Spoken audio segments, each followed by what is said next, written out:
नमस्कार दोस्तों, जैसा कि आप सब जानते हैं, कल निर्मला सीतारमण जी ने यूनियन बजट पेश किया 2025-2026 के लिए और इसका पूरा एनालिसिस आज हम शेयर करने जा रहे हैं। जब बजट पेश किया गया तो सभी लोगों का ध्यान सिर्फ और सिर्फ एक चीज पे चला गया कि आपका इनकम टैक्स स्लैब। तो यहाँ पर सरकार ने आपको बहुत बड़ी राहत दी है कि अब आपको 12 लाख तक कोई टैक्स पे करना नहीं पड़ेगा। लेकिन क्या ये सच है? तो आइए देखते हैं हम इस वीडियो में। पहले क्या था कि अगर आपकी इनकम 7 लाख तक है तो आपको कोई टैक्स पे नहीं करना पड़ता था। अब इस स्लैब को डायरेक्टली बढ़ा दिया गया, जो अब सीधे 7 लाख से 12 लाख कर दिया गया है। यानी अब आपको 12 लाख तक की इनकम पे कोई भी इनकम टैक्स नहीं पे करना पड़ेगा। अच्छी बात है, लेकिन कई लोग इस बात से कंफ्यूज हैं कि जब आपको 12 लाख तक कोई टैक्स पे नहीं करना है तो फिर आखिरकार में ये स्लैब क्या है जो 4 से 8 लाख के बीच है, जो आपको 5% टैक्स शो कर रही है कि आपको 5% टैक्स पे करना है। फिर 8 से 12 लाख पे 10% पे करना है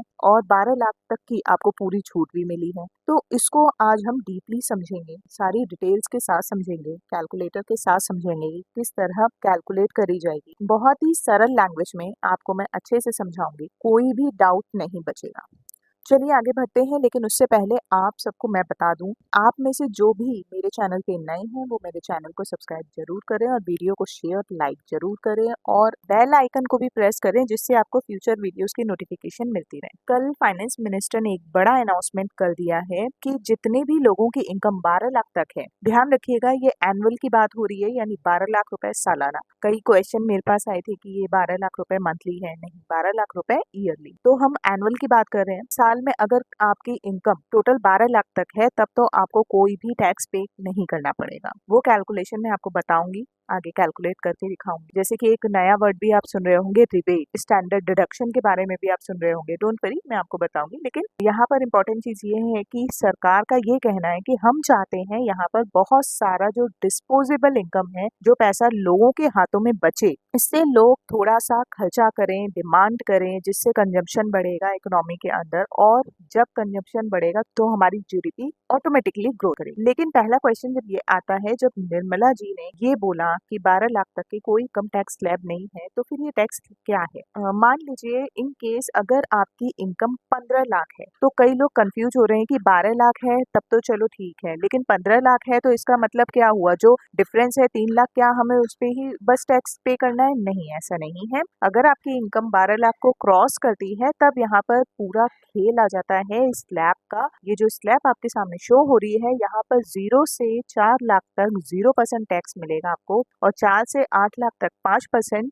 ये मैं आपको कैलकुलेट करके बताऊंगी कि ये कैसे निकाला जाता है। निर्मला जी ने बोला कि अगर आपकी इनकम 12,75,000 तक है तो भी आपको कोई टैक्स पे नहीं करना। यहाँ पर सवाल आता है स्टैंडर्ड डिडक्शन का। पहले देखते हैं ये स्टैंडर्ड डिडक्शन होता क्या है। जैसे कि मान लीजिए अगर आप कहीं पर नौकरी कर रहे हैं किसी शहर में, आपको पता है कि बहुत एक्सपेंसेस होते हैं, इनकम लिमिटेड होती है और एक्सपेंसेस बहुत होते हैं डेली लाइफ के। तो एक सैलरीड पर्सन कहीं भी रहेगा, अगर नौकरी करेगा तो किसी घर में रहेगा, उसका रेंट पे करेगा, या फिर उसने कोई घर खरीद रखा है तो उसका होम लोन चल रहा है, होम लोन की ईएमआई पे करेगा। घर से ऑफिस तक का खर्चा होता है, वो ट्रेवल अलाउंस होता है, ट्रेवल का खर्चा होता है, वो ट्रेवल का भी खर्चा पे करेगा। तो ये सारे जो खर्चे होते हैं उसके लिए सरकार आपको कहती है सैलरी क्लास पर्सन के लिए एक अलग से अमाउंट, एक अलग से एक्स्ट्रा बेनिफिट दिया जा रहा है सरकार की तरफ से। वो जो एक्स्ट्रा बेनिफिट है उसी को हम कहते हैं स्टैंडर्ड डिडक्शन। तो सरकार ने ये कह दिया है कि मान लो अगर आपकी इनकम 12,75,000 तक है तो भी आपको कोई टैक्स पे नहीं करना, सिर्फ और सिर्फ सैलरी क्लास पर्सन के लिए। मतलब 12 लाख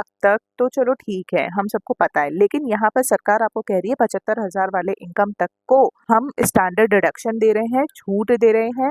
हम आपका इसके ऊपर कोई भी टैक्स नहीं लगाएंगे, क्योंकि ये 75,000 जो आप खर्चा कर रहे हो वो आपका हाउस रेंट है, होम लोन की ईएमआई है, ट्रेवल अलाउंस लिया हुआ है, इन सब के खर्चे को लेने के लिए हम अलग से आपको 75,000 रुपए दे रहे हैं। सरकार आपको 75,000 रुपए दे रही है एक स्टैंडर्ड डिडक्शन के तहत, और आपको 75,000 की छूट मिल रही है। ये जो स्टैंडर्ड डिडक्शन है वह सिर्फ और सिर्फ सैलरी क्लास पर्सन के लिए है। नौकरी पेशा वाले लोग ही इसे ऑप्ट कर सकते हैं। यहाँ पर मान लीजिए अगर आपका कोई बिजनेस है, वहां से अगर आपकी कोई इनकम आ रही है तो आपको ये स्टैंडर्ड डिडक्शन नहीं मिलेगा। अगर उनकी इनकम 12 लाख को जैसे ही क्रॉस कर दी है, बिजनेस पर्सन वालों के लिए उनको टैक्स स्लैब के तहत टैक्स पे करना पड़ेगा। लेकिन जो सैलरी पर्सन है उनके लिए 12,75,000 तक ये टैक्स स्लैब है, यानी आपको टैक्स में रिबेट मिलती है, छूट मिलती है। तो दोस्तों अब हम बात कर लेते हैं कि आखिरकार ये इनकम टैक्स कैलकुलेट कैसे किया जाता है। अब देखिए यहाँ पर एक बहुत ही सिंपल सी चीज है, जैसे कि अगर आपको इनकम टैक्स पे करना है तो आपको टैक्स स्लैब के हिसाब से करना पड़ेगा। मतलब आपके ऊपर सिर्फ एक रेट नहीं लगेगा। फॉर एग्जाम्पल अगर मैं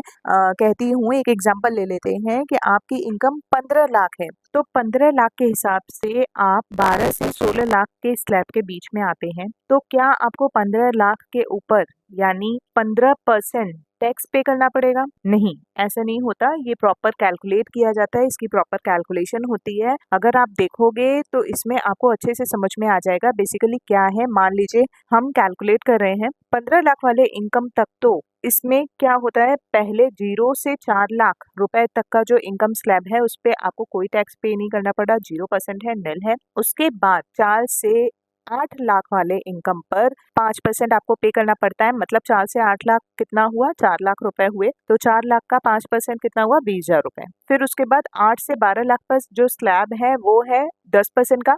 4 से 12 लाख यानी वो कितना हुआ, 4 लाख हुआ, तो उस 4 लाख पे 10% यानी 40,000 और पे करना पड़ेगा। और फिर 12 से 16 लाख पर कितना हुआ, 12 लाख से 16 लाख की जो स्लैब है उस पे 15% टैक्स पे करना है। तो रेस्ट बचा 3 लाख। 3 लाख पे 15% टैक्स यानी 45,000 रुपए और आपको टैक्स पे करना पड़ेगा। तो टोटल अगर हम बात कर लें तो ये कितना अमाउंट हुआ, टोटल ये हुआ 1,05,000। ऊपर 4 लाख पे 5% 20,000, फिर उसके बाद 4 लाख पे 10% 40,000, फिर जो रेस्ट बचा 3 लाख पे 15% 45,000। टोटल हुआ टैक्स 1,05,000। अच्छा, इसमें एक और इंटरेस्टिंग सी चीज है जो मैं आपको बताने जा रही हूँ, स्टैंडर्ड डिडक्शन के बारे में। जो सर्विस क्लास पर्सन है उनको 75,000 का स्टैंडर्ड डिडक्शन और मिलेगा। तो अल्टीमेटली मान लो कि कोई सैलरी ले रहा है, कहीं पर नौकरी कर रहा है और उसको 15 लाख की सैलरी आ रही है, तो आपको भी यहाँ पर 75,000 का स्टैंडर्ड डिडक्शन मिलेगा। मतलब आपको जो टैक्स कैलकुलेट होगा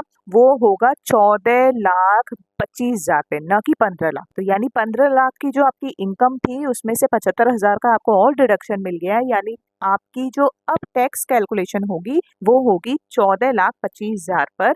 यानी 12 से 16 लाख की स्लैब में जब हम 3 लाख रुपए लेकर कैलकुलेट कर रहे थे, वो 3 लाख न लेकर हमने 2,25,000 पे टैक्स की कैलकुलेशन करनी होगी। यानी 2,25,000 के ऊपर टैक्स पे कितना करना होगा, 15%। 15% के हिसाब से निकलेगा 2,25,000 का 33,750 यानी 33,750 रुपए। तो ऊपर अगर हम बात करें तो 20,000 वो, फिर 40,000 और उसके बाद 33,750। ये टोटल जो डिडक्शन हो किया हो पहले स्लैब के हिसाब से अगर हम बता दें तो 1,05,000 निकल रही थी, लेकिन स्टैंडर्ड डिडक्शन के बाद में आपको 93,750 रुपए ही पे करने पड़ेंगे सर्विस क्लास लोगों के लिए, सैलरी पर्सन लोगों। आई होप आपको अच्छे से समझ में आ गया होगा। तो आप ये खुद भी कैलकुलेट कर सकते हैं, खुद भी निकाल सकते हैं। आइए एक बार 19 लाख पे और निकाल के देखते हैं, एक एग्जाम्पल लेते हैं। तो हम लेते हैं इस बार इनकम 19 लाख, यानी अगर आपकी इनकम 19 लाख रुपए है तो आपको कितना टैक्स पे करना पड़ेगा। 19 लाख के हिसाब से सबसे पहले हम इसमें से स्टैंडर्ड डिडक्शन को डिडक्ट कर देते हैं। तो स्टैंडर्ड डिडक्शन हमें मिल रहा है 75,000 रुपए का, तो 19 लाख में से 75,000 और निकाल दिया तो वो हुआ 18,25,000 रुपए। यानी अब हमें जो टैक्स पे करना है वो टोटल पे करना है 18,25,000 पे। तो ये कैसे कैलकुलेट करना है, आइए स्लैब के थ्रू समझते हैं। अगर 0 से 4 लाख तक का है तो वो निल है, यानी उस 4 लाख पे आपको कोई टैक्स पे नहीं करना। रेस्ट फिर 4 से 8 लाख पे 5% है, यानी इस 4 लाख पे आपको 5% के हिसाब से 20,000 रुपए पे करने हैं। नेक्स्ट 8 से 12 लाख का जो स्लैब है उस पे 10% है, यानी इस 4 लाख पे आपको 10% और पे करना है, यानी 40,000। 12 से 16 लाख का जो स्लैब है इस पे आपका टैक्स जो है वो है 15%, यानी इस 4 लाख पे आपको 15% पे करना है, यानी 60,000 और पे करना है। नेक्स्ट जो स्लैब है वो है 16 से 20 लाख तक का, क्योंकि आप इसी स्लैब के बीच में आ रहे हैं तो आपको कितना पे करना है, 16 से 20 लाख तक में 20% का स्लैब है। लेकिन यहाँ हमने 4 4 4 4 16 लाख ऑलरेडी कैलकुलेट कर दिया, हमें 18,25 कैलकुलेट करना है। तो बचा हुआ जो अमाउंट है यानी 2,25,000, उस पे हमें जो टैक्स पे करना पड़ेगा वो करना पड़ेगा 20%। तो 2,25,000 का 20% है 45,000 रुपए। अगर हम कैलकुलेट करें कि हमारा टोटल टैक्स पेएबल अमाउंट कितना बन रहा है, तो वो बन रहा है 20,000 प्लस 40,000 प्लस 60,000 प्लस 45,000, यानी टोटल 1,65,000 का। तो आपको टोटल 1,65,000 रुपए पे करने हैं सरकार को जब भी आप इनकम टैक्स रिटर्न फाइल करेंगे तब। और एक चीज़ दोस्तों कि अगर आपकी इनकम 12 लाख तक है तो ऐसा नहीं है कि आपको इनकम टैक्स रिटर्न फाइल नहीं करना, आपको इनकम टैक्स रिटर्न तब भी फाइल करना है। आप चाहे बिजनेस पर्सन है चाहे आप सैलरीड हैं, आपको दोनों ही केस में इनकम टैक्स रिटर्न फाइल करना है। आई होप दोस्तों आपको अच्छे से ये चीज़ क्लियर हो गई होगी, अब आप खुद भी कैलकुलेट करके निकाल पाएंगे। अच्छा, आप में से कई लोग जानना चाह रहे होंगे कि किसी की अगर इनकम 8 लाख है तो उसको कितना छूट मिलेगी या कितना बेनिफिट मिलेगा। अगर इनकम किसी की 10 लाख है तो उस पे कितना बेनिफिट मिलेगा, 12 लाख है तो उस पे कितना बेनिफिट मिलेगा, टोटल बेनिफिट 19 लाख है तो 25 लाख है तो यहाँ पर एक स्लैब बना हुआ है, यहाँ पर एक टेबल बनी हुई है जो आपको शो कर रही होगी, पूरा चार्ट बना हुआ है। इसमें आप अपनी इनकम के अकॉर्डिंग ये चेक कर सकते हैं कि आपको टोटल कितना बेनिफिट होगा और आप कितना अमाउंट सेव कर रहे हैं। अगर मैं टैक्स स्लैब की बात करूँ तो as per existing tax slab अगर आपकी इनकम 8 लाख है तो आपको अभी तक 30,000 टैक्स पे करना पड़ रहा था 8 लाख पे, और अब जो प्रपोज रेट है यानी अब जो आने वाला टैक्स स्लैब है उसके अकॉर्डिंग आपको 20,000 ही पे करना है, 20,000 ही पे करना है। यानी आपकी इस पे बेनिफिट कितना हो रहा है, 10,000 का बेनिफिट हो रहा है।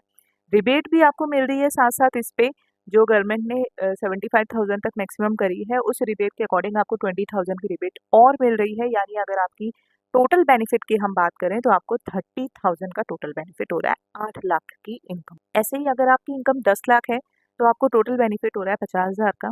अगर आपकी इनकम 15 लाख है तो आपको टोटल बेनिफिट हो रहा है 35,000 का, 35,000 का। अब यहाँ आप देख रहे होंगे कि 12 लाख के व्यक्ति के लिए तो जो सेविंग हो रही है, जो बेनिफिट मिल रहा है वो 80,000 तक का मिल रहा है, लेकिन जो 13 लाख का 13 लाख पे जो इनकम स्लैब है उस पे जो उसको बेनिफिट मिल रहा है वो सिर्फ 25,000 का मिल रहा है, क्योंकि ऑलरेडी 12 लाख पे गवर्नमेंट ने रिडक्शन रखा है। 13 लाख पे आपको इसी स्लैब के अकॉर्डिंग बेनिफिट मिलता रहेगा। 13 लाख पे 25,000 का है, 15 लाख पे 35,000 का आपको टोटल बेनिफिट मिल रहा है, 20 लाख पे आपको 90,000 का, और मैक्सिमम की अगर हम बात करें तो जब आप 25 लाख के स्लैब में आ जाते हैं तो आपको 30% का स्लैब, आपको 30% का टैक्स पे करना होता है लास्ट टैक्स स्लैब, यानी जो अभी करंट टैक्स स्लैब है उसके अकॉर्डिंग और जो प्रपोज टैक्स स्लैब है उसके अकॉर्डिंग, उन दोनों के बीच में जो डिफरेंस होता है वो आपका मिल रहा है, वो आपका निकल रहा है 1,10,000। यानी आपका जो टोटल बेनिफिट हो रहा है वो हो रहा है 1,10,000 का। तो दोस्तों आशा करती हूँ कि आपको ये भी अच्छे से क्लियर हो गया होगा, और कोई भी डिटेल्स आप जानना चाहते हैं टैक्स के अकॉर्डिंग या उसके बारे में समझना चाहते हैं तो आप मुझे कमेंट सेक्शन में लिख सकते हैं। अगर आपकी इनकम 20 लाख है या 25 लाख है या इसके बीच में वैरी करती है, या कोई भी आपकी इनकम स्लैब है और आप ये जानना चाहते हैं कि आपको कितना टैक्स पे करना है, तो आप मुझे कमेंट सेक्शन में लिख सकते हैं, मैं उसका रिप्लाई आपको ज़रूर दूँ। तो फिर मिलते हैं दोस्तों, बने रहिएगा आज फाइनेंशियल प्लानर पे।